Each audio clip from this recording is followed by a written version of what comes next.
Hi there, my name is Kendall Guse. I'm the executive producer and editor of the Called to Be podcast, and thank you so much for coming to our presentation. I wish I could be there with you guys, but unfortunately, I'm here at college right now, and it just was a little too much to get down to Phoenix, but I hope that you all are having a wonderful best practices, and I hope that you are learning and being in community with each other, because I understand sometimes as a church worker, you need that. Thank you so much for making the time to be here at our presentation, and let's jump right into it.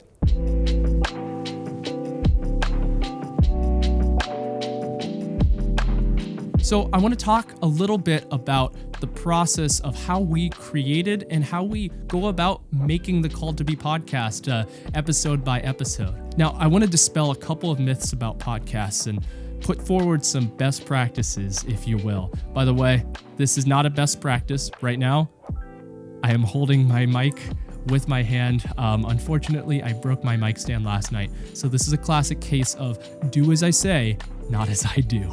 If you're a smaller congregation on a limited budget, you can still create a fantastic podcast with not a lot of technology and with limited editing experience.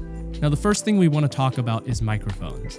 Now, I understand this can be uncomfortable territory for some of you in the room, but I promise you, I will try to break this down as easy as possible. Even though I grew up a young person in Gen Z, technology is still hard for me to master a lot of the time, so I'm still working every single day on trying to keep up just like you. Now, to start, there's two different categories of microphones. There's condenser microphones and there's dynamic microphones. And you may be asking yourself, what's the difference? Aren't all microphones the same? But there are small and minute differences that will serve you better in different contexts depending on what you choose to use. So typically, condenser microphones are what are used in music studios to track vocals and to record different instruments. They tend to be a little bit more of a sensitive microphone, so they're usually going to serve you a little bit better if you are in a room with good acoustics, which we'll talk about just a little bit later. But for most purposes, what you're probably going to be using is what's called a dynamic microphone. Now, I'm holding one of these right now. It's called a Shure SM7B. Now, this is a little bit more on the high end of microphones, but I also have put together an entire list of 3 different budget options for your church for if you want to start a podcast. It includes all the audio equipment and optional video equipment if you'd like at 3 different price points. This is just to give a little bit of a cursory overview of what could work for your specific context depending on what budget you have. So dynamic microphones are usually used for live sound or radio broadcast, which in this case is a little bit more of what you're looking for if you're looking to create a podcast in any sort of situation, whether you're recording in your church basement or you're in an acoustically treated room. A dynamic microphone is probably going to serve you just a little bit better depending on the context and might be a little bit more versatile. I included a couple of different dynamic microphone options inside my list and have a couple of condenser microphones just in case you're looking for something a little bit more different. So how do you get the audio to your computer once you have the microphones? Well, in the Called to Be studio, we use a podcast mixer. It's basically a simple box that you plug your microphones into and then you plug into your computer. You hit record and it's as easy as that. Then after you finish recording, all you do is retrieve the SD card, plug it into your computer, and you have all your audio files right there. Now, one of the big questions I always get is, should I record a video podcast or is it just enough to do an audio podcast? And I always answer this with a condition. It depends on who you're making the podcast for. If you're making the podcast for your congregation and you're not really intending for it to go to a large audience, then you can just record an audio version. But if you want to have a good amount of views and reach a target demographic that usually you might not reach, you might want to consider doing a video podcast. In fact, I believe the statistic now is that 46% of people who listen to podcasts would rather listen to a podcast with video than the other 42% who would rather listen to a podcast without video. This means that there's a couple of advantages to video. One of them is engagement. With a video podcast, you have the opportunity to engage on a more personal level with your audience. And partially it comes from the visual of being able to see the hosts and to be able to interact and feel more like you're connected through the screen than just with a disembodied voice. Even if people aren't looking at the video, there tends to be a little bit more engagement and listening retention if you do have a video. And one of the biggest advantages of having a video podcast is you get to use different platforms that aren't solely audio based, like YouTube or TikTok. And we'll talk a little bit about what that means to distribute to different platforms a little later in the presentation. It's going to be especially important for you to distribute to YouTube if you want to have a wide viewing audience, because right now, about 33% of people listen to their podcasts on YouTube. So now let's talk a little bit about video podcasting. Now, this is where things get a little bit tricky because it's going to depend on what you're looking for in your certain situation. On the Call to Be podcast, we use a 3-camera system. That means we have 3 different cameras placed throughout the room, angled at different shots so that we can have a variety of shots to use within our different episodes. Now, it is completely and entirely possible to make a great podcast with just one camera. So I want to talk about 3 different options you can do depending on the podcast you're trying to make. In a 1-camera video setup, you're probably going to have a wide shot so you can capture all of the action and all of the talking going on in your podcast. This is probably going to be your most budget-friendly option and really will work for most situations. Now, if you want to upgrade just a little bit more, then you go to a 2-camera setup. A 2-camera setup is probably going to be aimed in 2 different directions, usually one to one subject and the other camera to the other subject. This might be at the expense of having a wide shot, but can create a little bit more of a dynamic video podcast if that's what you're looking for. And then finally, for the third option is a 3-camera setup like we have on the Call to Be podcast. This involves 3 different cameras and we capture about 3 different angles. We have 3 hosts on our podcast, so what we do is we capture a wide shot, a shot of one of our hosts, and then a shot of the 2 hosts on the other side of the table. That's just kind of what works for us. But also on special episodes, we can use those 3 cameras in different positioning to get different videos of our one host. So on our Everyday Believers segments, maybe we might have a wide shot, a shot of the host, and then an alternate shot of that same host, depending on what we're looking for that specific context. Now, all this talk about filming kind of leads to the next question of, how do you make a set for a podcast? Now, keep in mind, this is a longer conversation and I only have a certain amount of time to talk about this, but there's kind of a couple of principles of set design that I want to get out of the way. Now, one of these is a more practical audio situation, and that's to find an acoustically dead room. Now, what does that mean? It means that if you were to clap in this room, that you might not hear any reverberance or just a little bit. This is usually found in rooms with a lot of carpet or with rugs that you put down, but you kind of want to avoid hard surfaces like tile or hardwood. And if you do have that, what you can do is you can place down rugs to help deaden that sound. That's what we have in the Call to Be podcast studio. We also have a variety of acoustic paneling and bass traps in the corners to capture and diffuse the sound so that it's not bouncing around everywhere. What you're trying to get rid of with this is reverberance and echo, basically the sound bouncing around the room. So if you have a bunch of things like carpet, rugs, or even blankets on the walls, what it can do is it can stop the sound by deadening it. And this is a good way to turn what could be an unideal space for creating a podcast into an ideal space, especially if you don't have that many options. The second thing is you want to find a neutral backdrop. Now, I don't really have a great example of this right now, and I'm not really setting a great example because I have a lot of stuff in the background, and unfortunately, I only have so many places to film on my campus.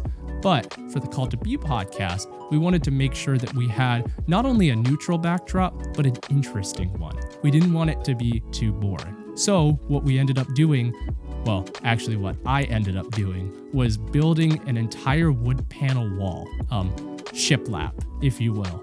And I spent about 3 days putting it together, but it creates something that is basically a neutral backdrop, but with a little bit of interest. What you're trying to do with a neutral background is eliminate unnecessary distractions from your host, but also it's going to solve some issues when you're trying to light the set later on. So let's talk about lighting, and that's the fun part. You can get as creative as you want with lighting. At the Call to Be podcast, we have kind of a 2-tier light system. We have lights that are on our subjects to make sure that they are well lit and they're not getting affected by any of the other lights in the room. And then we have lights that are shining on our backdrop to give it a specific color. This usually is pink and purple for the Called to Be podcast, but can be switched up for any other shows that we want to do. It allows the set to be transformed and look completely different without really changing anything. And then you can get creative with the little details. You want to add little lights that are going to add a little bit more interest to your shot, like this lamp behind me, for example. I have the blue, but what the lamp is doing is creating a little bit more warm light so that it creates more dynamic interest, because blue and orange from the lamp are two complementary colors in the color wheel. So we get this effect by having the cool purple and pink lights in the Call to Be podcast studio, but we also have hanging Edison light bulbs that add a little bit more interest to the shot by creating some dynamic contrast. And then you can get creative with all the other things on your set, whether that's your desk or lack thereof. I've seen podcasts that have just been recorded on a couch, or plants, or shelves stocked with little Easter eggs for your viewers to find. There's a ton of different ways to make dynamic and engaging sets for your podcast that's super easy and cost-friendly. Now, you've recorded your podcast, now what? Well, it's time for editing. Now, this is probably going to be the hardest part to talk about, so instead, I'm going to show you. So this is my audio editing software. This is Logic Pro X, but there's a variety of different audio editing softwares you can use, all the way from Pro Tools to Ableton to, I guess, Cubase if you wanted to. But I'm just going to show this just for ease of explanation, and also just I like to use Logic every so often, just because it's a little easier sometimes for quick fixes. So as you can see up here, we have our 3 different tracks for our hosts isolated. When you record on the podcast recorder, what happens is you get, when you plug the SD card into your computer, you get 3 different audio files that will pop out, and it will correspond to your different mics. And I guess in our case we have 3, but for you it might be a little bit different. But each of those audio files corresponds to one of our microphones that are recording one of our different hosts. So I don't do a ton to the audio in here, just a couple of different things. I add a couple of different effects, as you can see over here, or as we call them, plugins. And really, they're just minor tweaks to make the audio just sound a little bit more professional and a little bit more cohesive together, especially, okay, gotta take care of that. But just to make sure that everything sounds good. So I'm gonna open up, this is called an equalizer.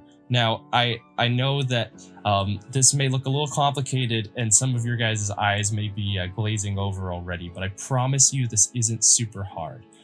As you can see, I'm highlighting all the different frequencies right now in our audio track.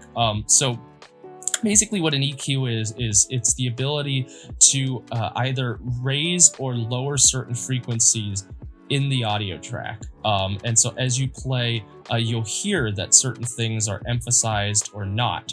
As you can see, each color corresponds to a different frequency. And I either raise or lower depending on what I want to hear more of. So as you can see, I've raised a little bit of the high and the low end over here, but I'm a huge proponent of subtractive equalizing. And so one of my best tips that I can give a beginner is to just take up one of the frequencies like this, and just to start to sweep as you play your audio track. And as you're sweeping, you might notice that there's some just bad sounding frequencies that you just don't like. Like, let's pretend like we have one right here. All you do is then you just start to slowly lower that frequency and take that frequency out. And you'll be surprised how much that will actually clean up your audio and how much better your audio tracks will sound just by taking away certain frequencies instead of trying to add certain frequencies back in. But for more information on that, you can always look at a YouTube video. And then I always add a compressor.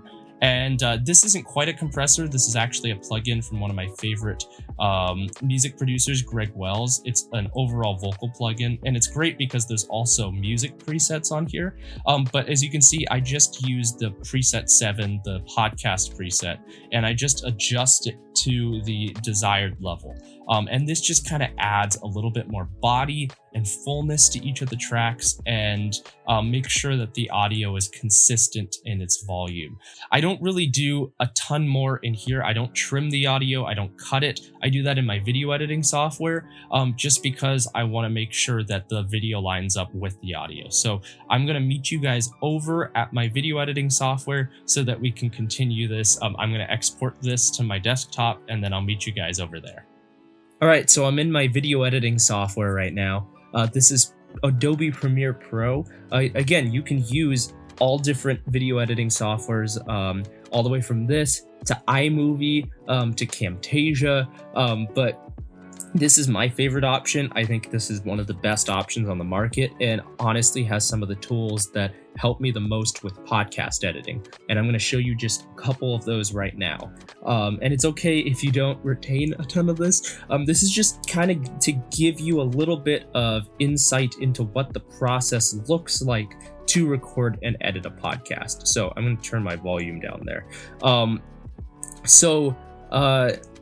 What I have right here is I have my project, and I have all 3 of my video files in here. I'm not going to edit any of the color or any of that right now because we don't need to.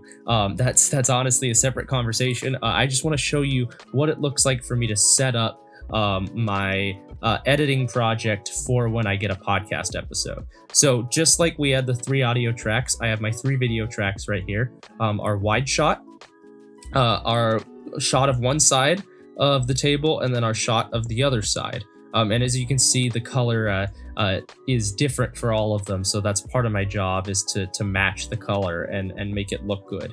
But I also put down here, this is our track that we exported from Logic Pro X. And this is the all 3 of those tracks together. So I'm going to mute all of the audio from the videos themselves, just so we have this audio.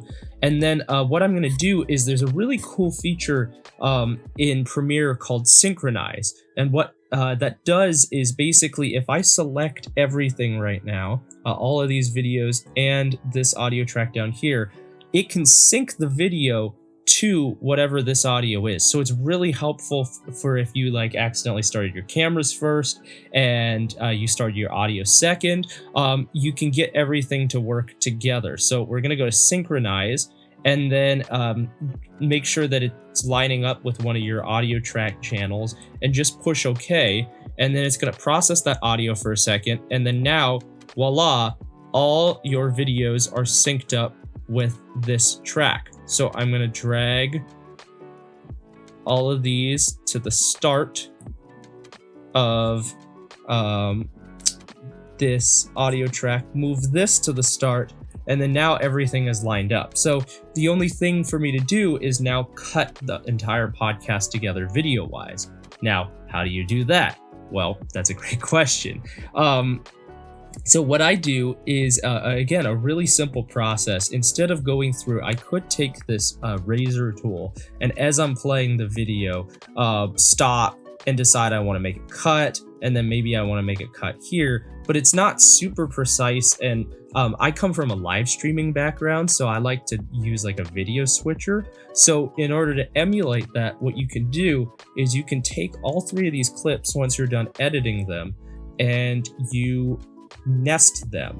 And what that does is it makes it into one sequence that you can still open up. All 3 clips are still there in the nest, but it's kind of contained in one package.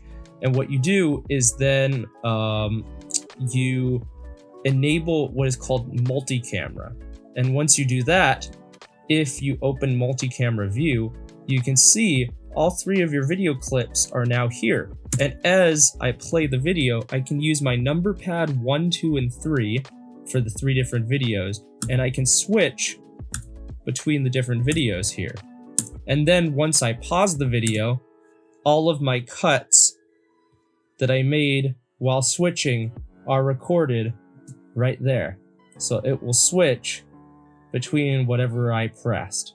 So that's just a little insight into how I set up the video software for editing. Again, this is just a cursory overview. There is so much more that goes into this stuff.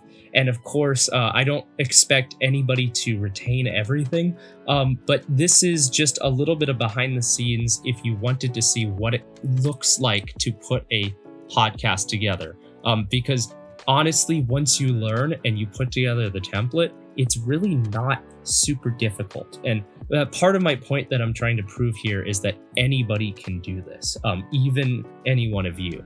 So let's get back, and I want to talk a little bit about marketing your podcast, and then I'm going to hand it back to Kevin, Travis, and Trish. Now let's talk marketing. Marketing is going to be the hardest part of creating a new podcast. Luckily, there's a couple of different things that you can do to make sure that your podcast gets launched off the ground. Now, if you're a church trying to start a podcast, lean on your congregants and ask them to view and share the podcast around. Using friends and family in close circles is one of the best ways to start getting a buzz around a new podcast. But then, how do you navigate the big world of social media? First, you want to distribute to all the different platforms you can. So that means uploading to YouTube and creating a YouTube account that you frequently update with podcast episodes. And that means distributing to all the different podcast platforms. How do you do this? Well, for the Call to Be podcast, we use a platform called Anchor. Now, Anchor is a really cool platform because all you have to do is create an account and then upload your podcast, and they will do all the work for getting you on Spotify, Apple Podcasts, and all the different podcast platforms people listen to. It's going to take a little bit for your first podcast to get approved and published, but then once that's done, you can upload and almost instantaneously get your podcast on all of these different platforms. It's been such a lifesaver for me, especially because all I have to do is press a couple of buttons and then our podcast is everywhere. Anchor also gives us a central hub so that we can see all of our analytics of how our podcast is doing and where our listeners are listening from, how long they're listening to the podcast, and what platforms our podcast is doing the best on. But one of the biggest platforms that you can use to promote your podcast is TikTok.